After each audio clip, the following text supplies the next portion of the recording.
Just a few months ago, most of us had probably never even heard the word coronavirus. Now the words coronavirus and COVID-19 have become an all too familiar part of our vocabulary. With the world facing this pandemic, everyday life for many of us has been disrupted in ways we might never have imagined. And sad to say, in just a short time, this disease has taken the lives of thousands. We know you are concerned about the well-being of our brothers and sisters, especially those living in lands most directly affected by COVID-19.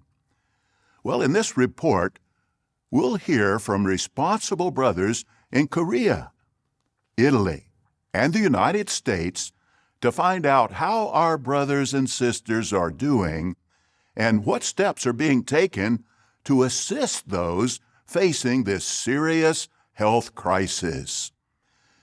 But before we hear from those brothers, please let me share some thoughts with you.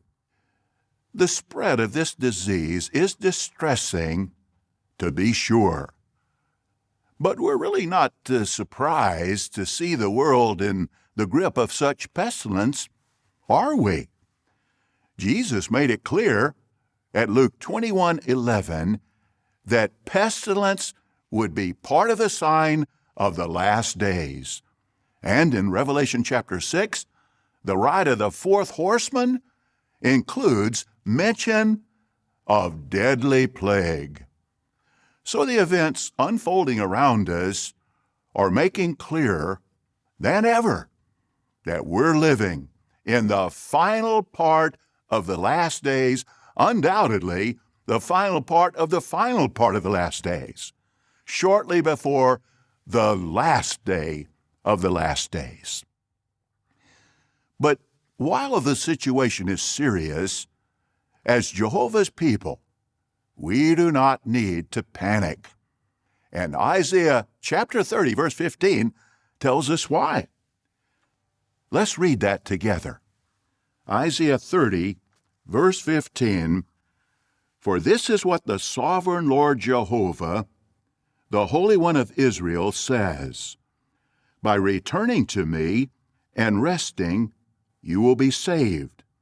Your strength will be in keeping calm and showing trust." Jehovah has always guided and supported his people in times of distress. So we have good reason to do just as this verse tells us. Keep calm and show trust in Jehovah. And in turn, Jehovah will give us strength. As we'll see in these reports from around the world, Jehovah has given us Bible principles to help his people make wise decisions, even in very difficult circumstances. Let's begin by speaking with Brother Reno Kesk, who serves in Korea. Thank you, Reno, for joining us. You're welcome. It's a privilege. But we ask, Brother Kesk, how are the brothers in Korea doing right now? Although there is fear throughout the country, our brothers are in good spirits, and they really are endeavoring to apply the good counsel at Isaiah chapter 26 and verse 3 by fully leaning on Jehovah and by trusting in him. That's very good to hear. How has the coronavirus pandemic affected the congregation meetings and field ministry in your branch territory? Well, we've had to stop holding meetings at the Kingdom Halls and also stop public witnessing. At first, the brothers were a little bit confused when this happened because of the suddenness of everything. But once they were informed about the reasons for the steps that had to be taken, and also when they understood the need to apply Romans 13:1 to cooperate with the superior authorities or the government officials, they understood immediately and started to put into practice the recommendations and the suggestions that were given. And they were so thankful for these good suggestions, recommendations from the organization. Well, those are big changes, but no doubt the obedience and cooperation of the brothers has reflected favorably on Jehovah's name. But what has helped the brothers maintain their peace of mind during this time? Well, the friends are still keeping a very good spiritual routine, which is helping them and all of us to stay calm and to keep a proper perspective of matters. As far as meetings are concerned, the brothers are either meeting together in small groups or they're using video conferencing programs so they can keep in touch and enjoy the meetings that way, and also JW Stream. They're also more flexible in their ministry. They're writing letters, they're texting their return visits, they're conducting Bible studies over the telephone, they're calling their family and friends to see how they are, to talk to them. They're also calling former Bible students to see how they are and able to witness this way. But one other thing, too, I might mention that, and that is that the brothers are really trying hard to be balanced in how much time they're spending watching news reports and reading about them. In fact, it's important, of course, to stay up to date with things that are going on. But our brothers have found that constantly watching news reports and updates can also increase undue or unnecessary anxiety. For a certainty, we can imitate the faith of our brothers in Korea and their determination to maintain good spiritual routines during this time. Thank you very much for joining us for this report. It's been a pleasure. Thank you. Now we'll go to Italy with Brother Greg Chichu. Thank you for being here, Greg. I'm glad to be here, Brother Lett. Thank you. We know our brothers in Italy are facing many of the same challenges as our brothers in Korea, and in recent weeks have had to face some especially difficult conditions, including a nationwide lockdown. Can you please tell us how our brothers are doing in Italy? Well, some of our brothers have contracted COVID-19, and tragically, as of March 16th, 6 of them have died. The vast majority of our brothers are fine. We're praying for all of them, and especially those who lost dear loved ones in death. We're very glad to hear that most of the brothers are doing well, but our hearts go out to those who have lost their loved ones. The news media has reported on the many restrictions in Italy right now. How have our brothers been looking after each other despite these restrictions? Well, the brothers really miss associating together in person, but thanks to Jehovah's blessing, they're doing well spiritually. As Jesus said in John 13:34 and 35, that love for one another would identify his true disciples. Well, we're seeing this love in action here. True, government restrictions prevent us from leaving home freely, but the brothers regularly keep in touch by phone or other electronic means. The result is that many are reporting that through this situation, it's actually drawing our brothers closer together. That's very encouraging news. Please tell us what the elders are doing to shepherd the brothers. In addition to providing for physical needs where possible, the elders are video conferencing with individuals and entire field service groups to share scriptural encouragement. So no one feels isolated. Each one receives emotional and spiritual support. Many are expressing a renewed appreciation for their dear shepherds. For example, one sister wrote, "I feel protected, like when a hen gathers her chicks to protect them from a predator."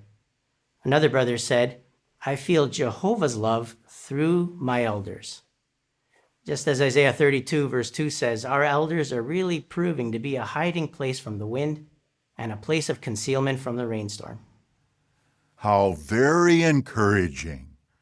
We're excited to hear how Jehovah is getting you brothers through this difficult time. Our prayers will continue to be with you. Thank you very much, Brother Lett. Now we'll go to the United States and speak with Brother Harold Corcoran, who serves in Walk Hill, New York. Brother Corcoran serves as a helper to the publishing committee of the governing body, but is also a member of the United States Branch Committee. Thank you for being with us, Harold, and we look forward to hearing from you. Thank you for the opportunity, Brother Lett. Why don't you tell us how the brothers at World Headquarters and other United States Bethel facilities are doing? Well, there's no question that we're going through some challenging times because we've never experienced a health situation with the scope of this one. But on behalf of the Branch Committee, we're very happy to report that the Bethel family is coping well, and commendably, they have displayed the wisdom from above, being ready to obey, as described in the book of James, chapter 3, verse 17.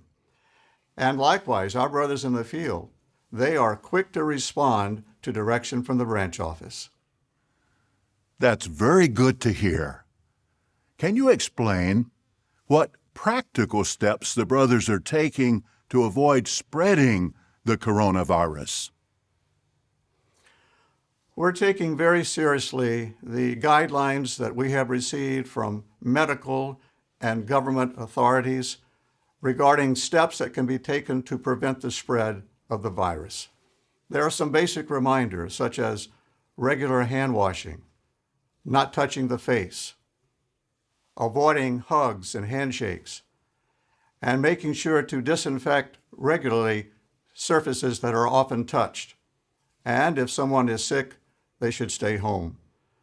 So we've emphasized these basic reminders, not only to our fellow workers here at Bethel, but also to those in the field. Those are very practical reminders.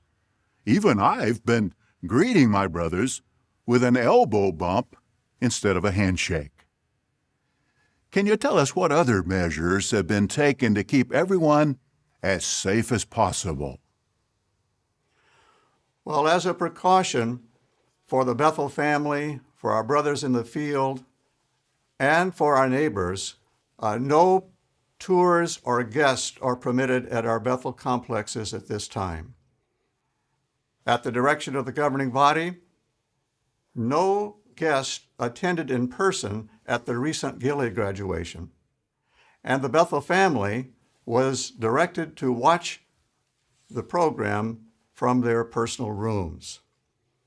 Now, with the growing concern, the most recent precaution that's being taken is that the Bethel family has been directed to not leave their respective complexes for any activity. And that would include shopping, social gatherings, and meetings. And we'd like to emphasize that this is a precaution to protect the Bethel family because we do not have an outbreak at this time, but we're being extra careful to protect them. And we will monitor this latest restriction on a week-by-week basis to determine how much longer it should continue. Now, as far as the field is concerned, we have directed that all large theocratic events throughout the U.S. branch territory should be canceled until May 17th. Many of the adjustments you've described have no doubt been challenging. How have the brothers responded? We're happy to report that they have responded very well to the precautions that have been provided. And we'd also like to say, Brother Lett, on behalf of the branch committee to you, dear brothers on the governing body, thank you very much for your loving direction. We can certainly sense your loving concern and your tender affection. So thank you very much. Well, thank you very much, Harold. I'll be sure to pass that appreciation on to the other brothers. We've looked to Jehovah for help in making these decisions. It's encouraging to see how willing and cooperative our brothers and sisters have been. Thank you very much, Brother Corcoran, for sharing this update. You're very welcome. As you've seen from these reports, with the situation changing day by day, sometimes hour by hour, many adjustments have had to be made. Now, in some cases, the governing body has provided specific direction on how these adjustments should be put into effect. But many decisions have been left to those who are most familiar with local circumstances: branch committee members, circuit overseers, and congregation elders. To you, faithful, Spirit-appointed men serving in these capacities, we'd like to say this: we trust you, and we are confident that you'll prayerfully evaluate the facts and local circumstances and follow the direction of the superior authorities. And we know that you'll do all within your power to stay in touch with the congregations. You will do so on a regular basis by phone or video conference as necessary.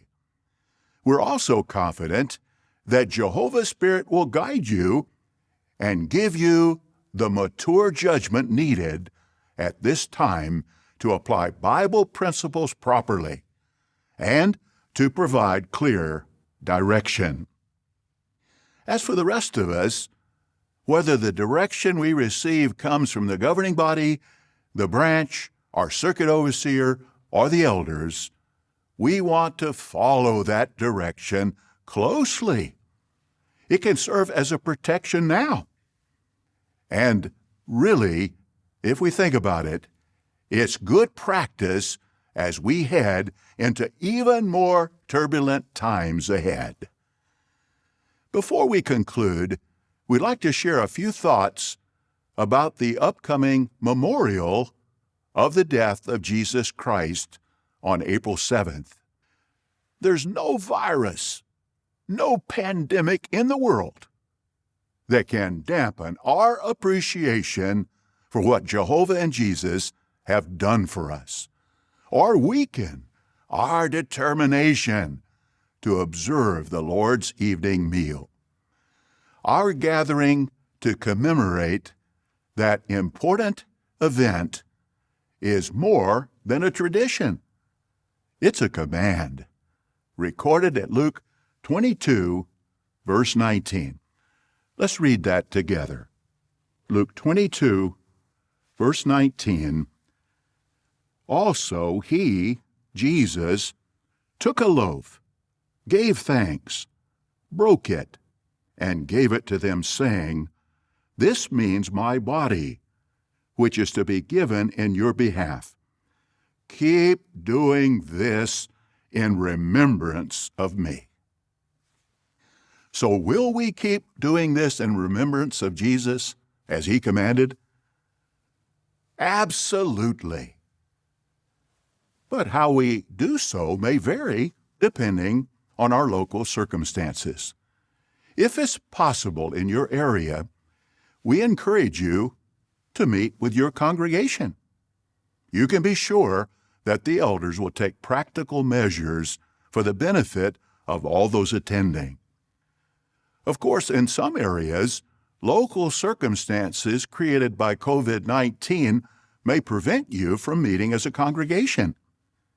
In that case, you may receive direction from your elders to meet in smaller groups, to use video conferencing like Skype or Zoom, or if none of those options are possible, to watch the program on jw.org. How thankful we are to Jehovah that he's equipped us to be able to drink the milk of nations as mentioned in Isaiah 60, verse 16, which includes the wise use of technology. Regardless of the specific arrangements involved, we all want to prepare our hearts and do whatever is necessary to obey Jesus' command to celebrate the Lord's evening meal. Just think for a moment about Jesus' sacrifice and what it means, especially in the light of this global health crisis. By means of the ransom, Jehovah has made provision to completely eliminate problems such as pestilence from the earth. Not just this one viral pandemic, but all sickness and death. Admittedly, the events we see around us are now creating times hard to deal with, just as the Bible foretold. But these events also remind us of how close we are to seeing a complete solution to all these problems forever. We want you to know that the governing body loves you deeply and will keep you in our prayers. Our brothers in the United States, Italy, and Korea send their warm love and greetings. This is JW Broadcasting from the world headquarters of Jehovah's Witnesses.